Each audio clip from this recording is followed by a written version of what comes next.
Masyarakat yang kala itu percaya pada paus langsung mengumpulkan kucing-kucing dan membakarnya hidup-hidup di festival desa. Mereka terus menangkap, membunuh kucing-kucing sampai pada saat itu kucing-kucing ini hampir punah. Hai, assalamualaikum. Apa kabar kalian semua? Semoga baik-baik aja dan thank you banget sudah mampir ke video aku. Hari ini aku lagi seneng banget karena kucing aku namanya Banggi habis melahirkan anaknya tuh 4. Aku seneng banget. Aku pengen kumasa itu.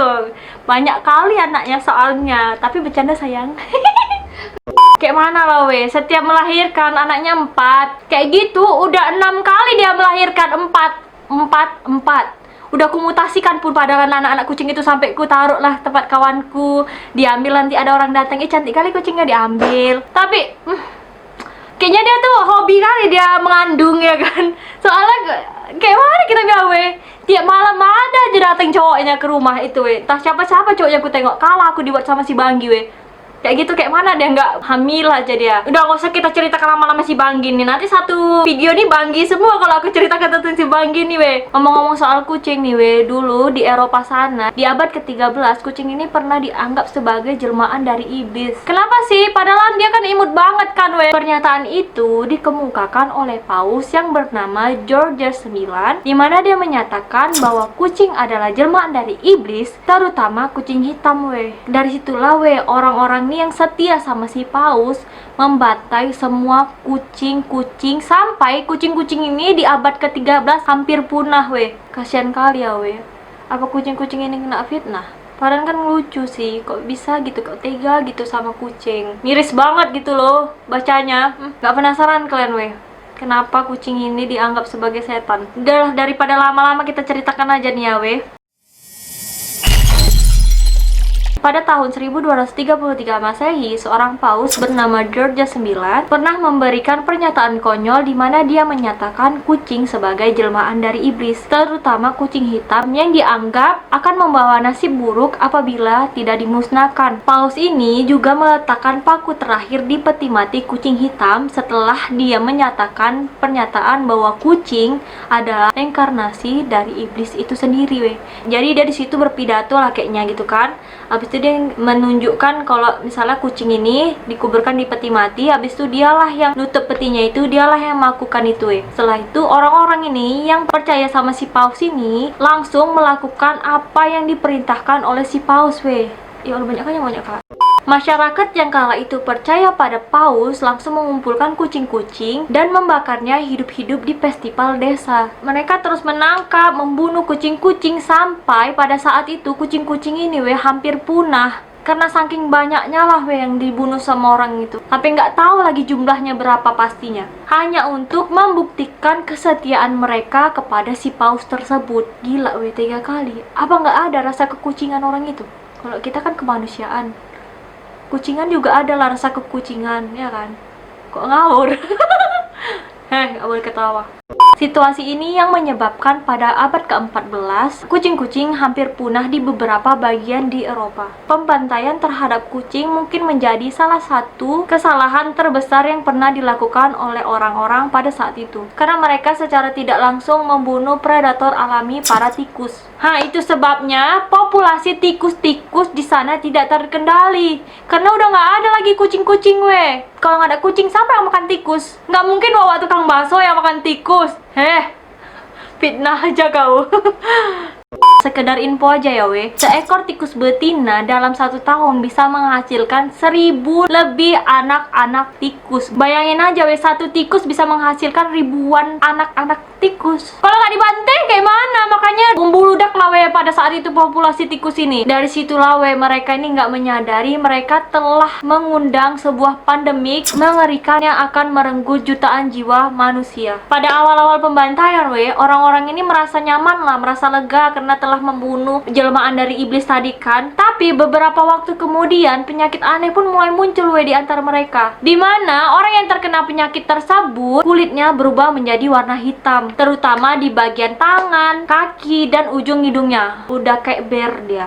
hitam ujungnya. Semakin banyak orang yang terkena penyakit tersebut, orang-orang ini semakin ketakutan dan menyebutnya sebagai Great Plague, di mana yang artinya penyakit hitam. Jadi penyakit ini dinamakan penyakit pest yang berasal dari bakteri Yersinia pestis yang disebabkan oleh kutu-kutu yang berasal dari tikus-tikus, terutama tikus hitam. Tikus-tikus yang terkena pest biasanya bertahan hidup 10 sampai 14 hari. Kematian tikus-tikus inilah yang menyebabkan kutu-kutu berpindah ke manusia sebagai pengganti tikus itu karena kan nggak ada lagi tikusnya, pindahlah ke badan manusia. Namanya juga benalu ya kan, udah nggak ada lagi tempat singgahannya, singgahlah dia, bermutasi lah dia ke tempat lain. Kala itu masyarakat ini tetap percaya bahwa penyebabnya adalah kucing lagi yang disalahin padahal para ahli ini udah bilang bahwa penyebabnya berasal dari kutu-kutu tikus, bukan kucing. Tapi karena mitologi tentang kucing sebagai kawan tukang sihir pada saat itu, maka terjadilah pembantaian makhluk Tuhan ini secara terus-menerus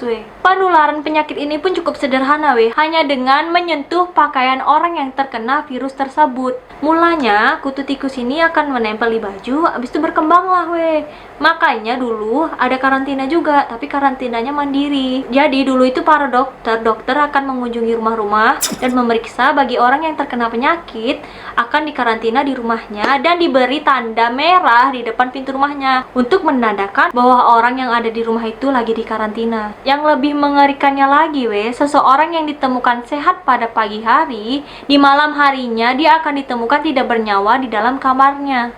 Kan ngeri kali kan jadi dia nggak ada gejala gitu.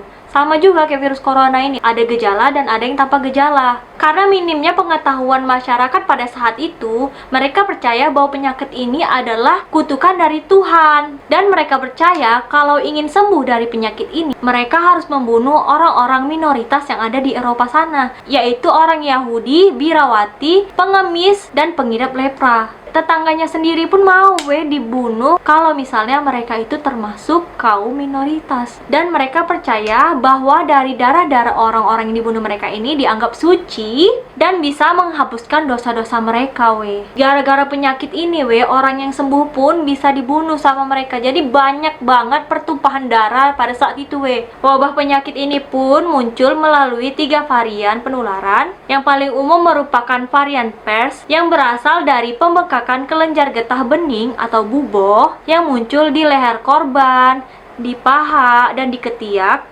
Meskipun beberapa orang selamat dari wabah pes ini, penyakit ini biasanya hanya memberikan harapan hidup kepada orang yang menderitanya sekitar 1 minggu saja Varian kedua merupakan wabah pneumonia yang menyerang sistem pernapasan dan disebarkan hanya dengan menghirup udara yang dihembuskan melalui korban. Jadi ini penularannya melalui udara Wabah penyakit ini jauh lebih mematikan dibanding wabah pes tadi. Penyakit ini hanya memberikan harapan hidup kepada korbannya sekitar 1 hari atau 2 hari saja. Varian ketiga merupakan penularan wabah septisimia, di mana wabah ini menyerang sistem peredaran darah yang berbeda dari kedua varian wabah lainnya. Jadi varian ini hanya dapat menyebar melalui gigitan serangga ataupun hewan pengerat yang telah terinfeksi ataupun kontak langsung dengan manusia yang telah terinfeksi juga Jadi peristiwa ini dikenal dengan istilah Black Death, di mana Black Death terus menyebar ke berbagai wilayah di seluruh Eropa melalui para pedagang dan orang-orang yang bermigrasi karena ketakutan oleh wabah ini Jadi pada masa itu orang-orang kaum elit, orang-orang kaya, pedagang karena ketakutan sama wabah ini, mereka bermigrasi lah, pindahlah, kaburlah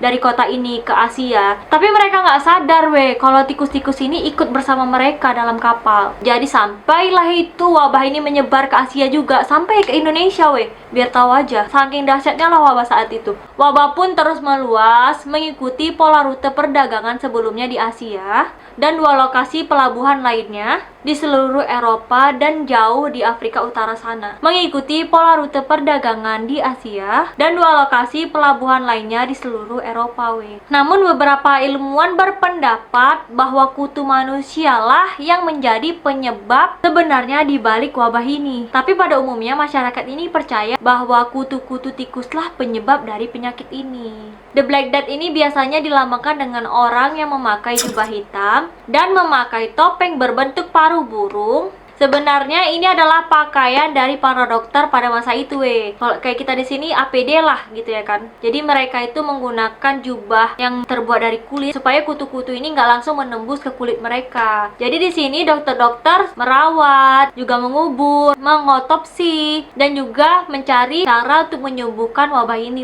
Sampai kayak sekarang juga mereka ini sebagai garda terdepan lah di sana. Biasanya di dalam paru tersebut diisi wewangian yang sangat manis dan kuat seperti lavender yang bertujuan untuk menghindari bau busuk dari penderita dan biar bernapas luas lah gitu. Dokter biasa dianggap sebagai orang yang istimewa karena mereka diperbolehkan atau memiliki hak kebebasan dalam melakukan praktik-praktik yang sesungguhnya dilarang pada masa itu. Salah satunya ya otopsi Karena alasan ini juga banyak yang menganggap dokter ini sebagai pelaku penyihir. Karena pada saat itu kemampuan di bidang kedokteran ini belum secanggih sekarang, atau belum paham lah kita bilang kan, dokter ini bebas melakukan percobaan bahkan eksperimen-eksperimen terhadap para pasien Sehingga banyak pasien-pasien yang tewas akibat eksperimen dari dokter-dokter yang tidak bertanggung jawab ini Dokter juga dilambangkan sebagai malaikat maut karena terbiasa pasien-pasien yang didatangi oleh dokter ini pasti mati. Sehingga orang-orang ini takut berhadapan dengan dokter ini. Selain itu, karena pakaiannya yang serba hitam dan topeng berbentuk paru burung yang kalau dilihat seperti burung gagak yang pada saat itu melambangkan lambang kematian. Jadi sebenarnya masyarakat ini udah tahu kalau penyebabnya ini akibat pembantaian kucing yang besar-besaran. Tapi pihak rohaniwan tidak mau disalahkan sehingga menuduh Black Death terjadi akibat para penyihir yang berbalas dendam. Alhasil, rakyat pun semakin stres, panik, terlebih lagi melihat pendeta dan para suster ini yang ikut terkena penyakit tersebut Karena apa ya? Karena mereka ikut merawat para pasien, jadi ikut terinfeksi lah semua mereka Ras manusia pun hampir punah karena statementnya si Pope George IX ini yang mengakibatkan 200 juta orang meninggal dunia. Hal ini disebabkan oleh penyakit pers yang dibawa oleh tikus akibat kucing dibunuhi massal pada saat itu Padahal kucing adalah pembasmi alami tikus yang paling ampuh ya kan? Tapi sejarawan barat terkesan menghapus sejarah ini dan berusaha menghilangkan nama George dari wabah tikus-tikus penyebab kematian 200 juta jiwa di Eropa ini Siapa yang disalahkan? Kucing nggak salah kan Kalau menurut aku nih kucing nggak ada salahnya Kenapa dibunuhin? Cobalah. Pendapat kalian sama nggak sih sama aku Jadi pesan yang dapat diambil dari cerita ini, jangan sembarangan menyakiti binatang, apalagi membunuhnya Karena binatang-binatang itu juga makhluk hidup sama kayak kita ya.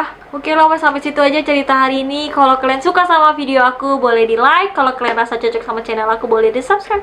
Sampai jumpa next video, dadah.